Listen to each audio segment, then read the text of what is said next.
Today, in Business Organization and Management class, we are going to discuss the third type of business organization, that is the Hindu Undivided Family. Hindu Undivided Family.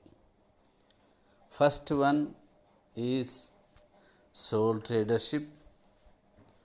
Second one, partnership. And third type of business organization is Hindu Undivided Family. As the name suggests, it is a family and undivided or joint family. So naturally, it is a bigger one. It is a bigger in number. So coming to the what is the Hindu Undivided Family? We can call it as HUF, short form HUF. Now, what is a Hindu family? What is a Hindu family? So, Hindu means by religion. It is said by religion. All Hindu families, Hindu religion families, are considered as Hindu families. In other words, other than Christians, other than Muslims, other than Sikhs, like that, all other religion people are exempted from this Hindu family. So, it is clearly mentioned that about religion, whoever is following the Hindu religion, they are coming under this Hindu family business. So it is very clear, it is based on religion, Hindu religion. So whatever the families are following the Hindu religion, they can be coming under Hindu Undivided Family. Now, there are peculiar property rights in Hindu Undivided Family business. There are peculiar property rights. There are two types of property rights. Two types of property rights: Mitakshara system and Dayabhaga system. Mitakshara system and Dayabhaga system. So, I will explain these two terms a little bit later, and the Hindu Undivided Family is covering under Hindu Succession Act 1956. Hindu Succession Act 1956. As per this act, the property rights, the ancestral property rights, are being given to the, say, children in the family in two types. One is Mitakshara system and second one is Dayabhaga system. We will try to understand what is Mitakshara, what is Dayabhaga. What is Dayabhaga? Dayabhaga system means son has no automatic ownership right by birth, but acquires by demise of his father. The ancestral property rights by the children. Children, again, I need not use children. Son means only male persons. Dayabhaga principle says that sons of the family do not inherit the property by birth. After the demise of his father, they inherit property after demise of his father only. So, one must understand what is Dayabhaga. son do not inherit property by birth, but he gets inherit property after demise of his father. Now this formula is being implemented in Assam and West Bengal states in India. This Dayabhaga formula is being implemented today also in Assam state and West Bengal state. The second formula is Mitakshara rule, Mitakshara principle. In this principle, children inherit property rights by birth. Children inherit property rights by birth. Now let us understand Mahabharata story. In that, Kauravas demand for Mitakshara style of inheritance so that they can get 100 shares, and Pandavas demand for Dayabhaga principle so that their father and the kingdom may be divided into only two, Dhritarashtra and Panduraju, so that Pandavas get half of the property. So this is the main example to understand what is Dayabhaga and Mitakshara principles of right over the property, over the inheritance of property. So even this also only to male children, male persons of the family only. The Mitakshara principle is being implemented rest of India except Assam and West Bengal. The Hindu Succession Act 1956 is not allowing women, children, the property rights. But in 2005, an amendment has been made to that Hindu Succession Act 1956 so that the women candidates, women members also get property in Hindu undivided family.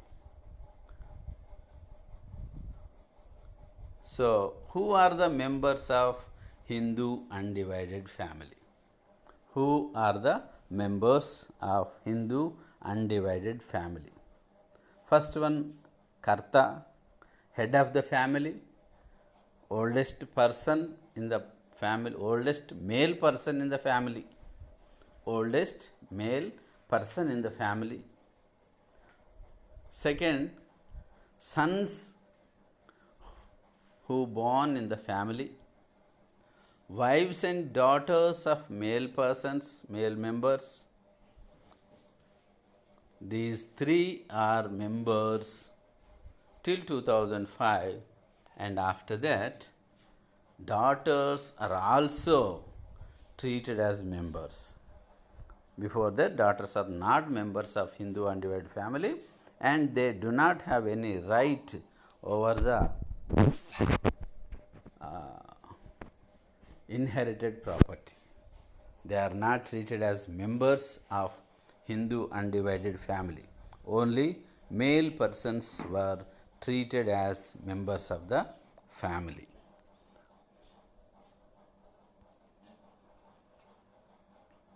Now, what are the important features of Hindu undivided family? The features explain the status, the stature of the Hindu undivided family in doing business. First one is status. First feature, as per law, it is a registered body. It is a registered body. Hindu Undivided Family can do business in its name. Hindu Undivided Family, as per law, it is recognized. Second thing is, it is being practiced or implemented by Hindu law. The Hindu Undivided Family came into existence by implementation of Hindu law. That means as per the religious customs and norms of Hindu religion.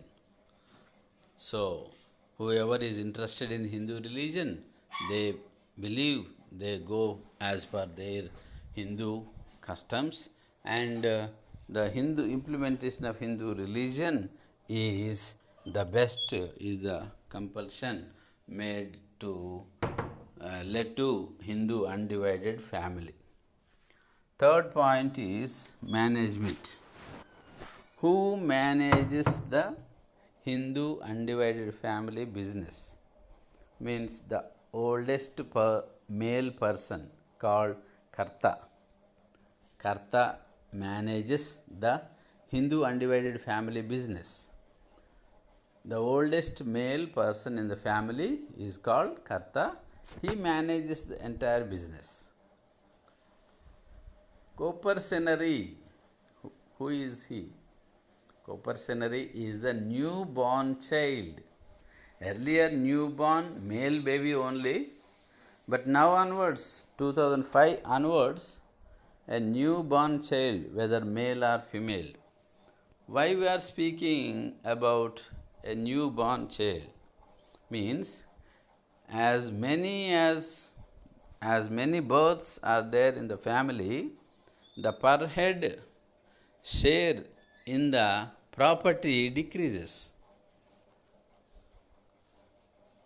As births are more, then each one gets his property cut down.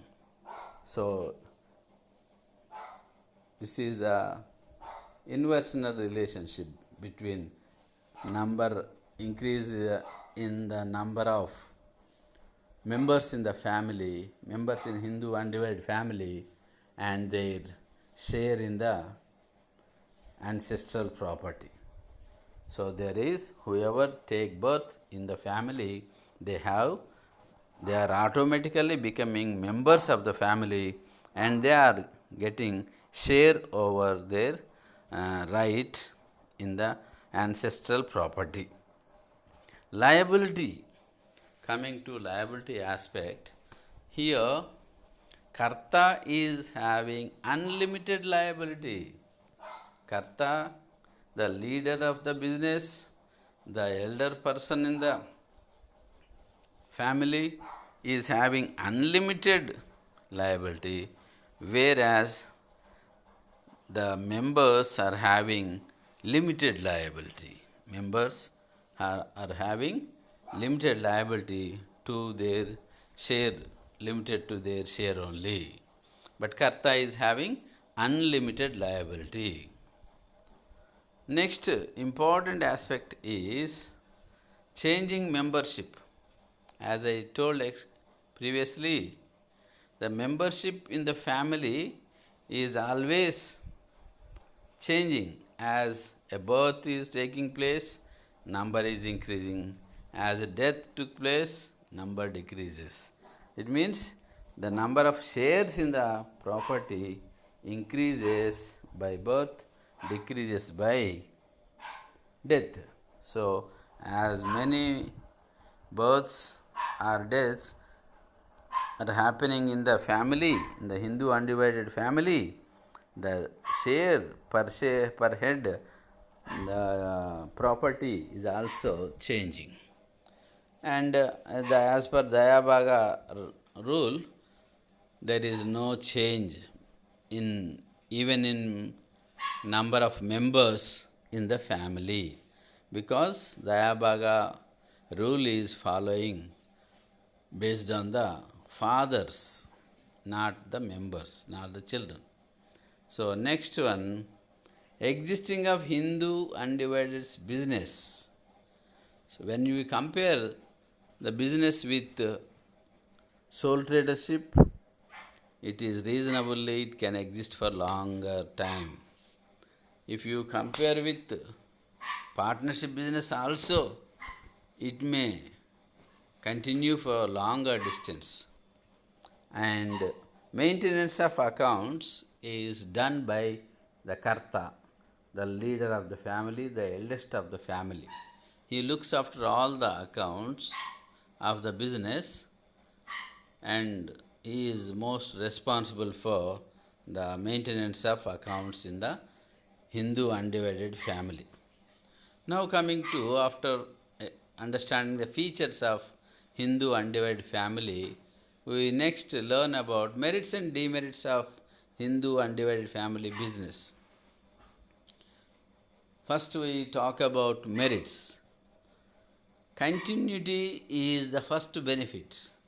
When we compare to sole tradership, sole trader business will collapse if the businessman is closing the business, or any loss or something is happened, the sole tradership business is closed.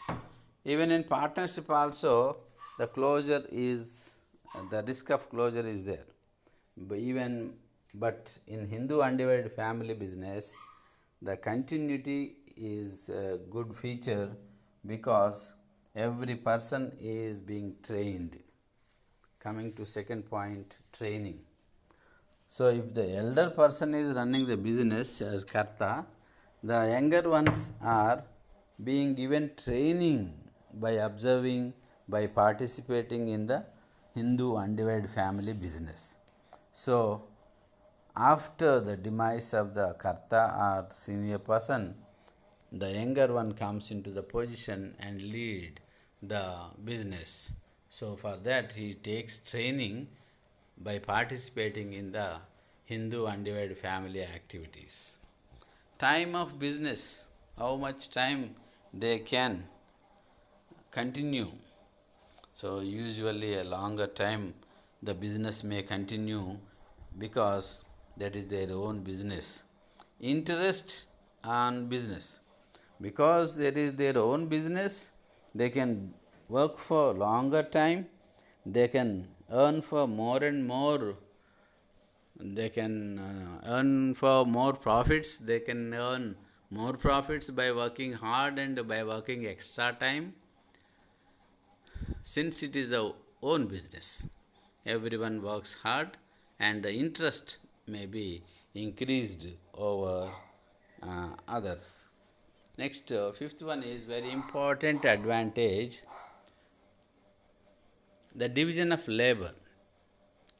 The Hindu undivided family business work may be shared into some special parts, and as per their convenience and capacity, the work may be entrusted to the various members of the family, and the work can be completed by doing daily same thing, same work.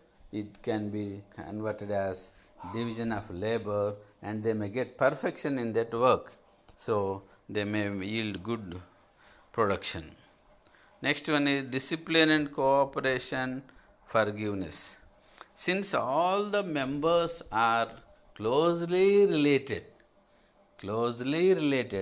love and affection is also binding them to be more disciplined, more understanding, more cooperative, more forgiveness. So these are the good features among the members of Hindu undivided family which lead the business to a good success.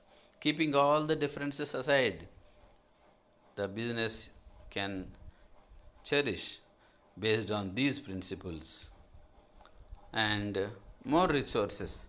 When compared to sole tradership business, since large number of people are working in the family, the creditors also have faith in Hindu undivided family so that they provide larger resources to run the business. Now coming to Demerits of Hindu undivided family. First one is no reasonable share to hard working person, because an aged adult person works hard, a small kid is playing. Even though legally they enjoy equal share in property, but the smaller one is not working and the bigger one, elder one, is working. There is no, even though the elder one is working hard, he doesn't get any extra share in the profits or assets. So there is no encouragement, there is no reasonable share to the person who is working hard. Encourage laziness. Sometimes why should I work concept also works in this Hindu undivided family, whereas others are not working. Why should I work? So laziness also may prevail in Hindu undivided family. Karta is responsible for everything. So sometimes Karta may feel that why should I bear this extra responsibility? I don't want. He may withdraw all activities. Disputes in family. In every family there is scope for internal disputes and which may lead to disruption in business activity. Lastly, Karta may misuse his powers. Since he is the oldest person in the family, he is having entire power over the business, over economic activities. He may misuse the business activities. So these are the Hindu undivided family, the two separate principles of Dayabhaga and Mitakshara principles, features of Hindu undivided family, merits and demerits of Hindu undivided family. Okay, thank you for listening. I conclude here. Thank you.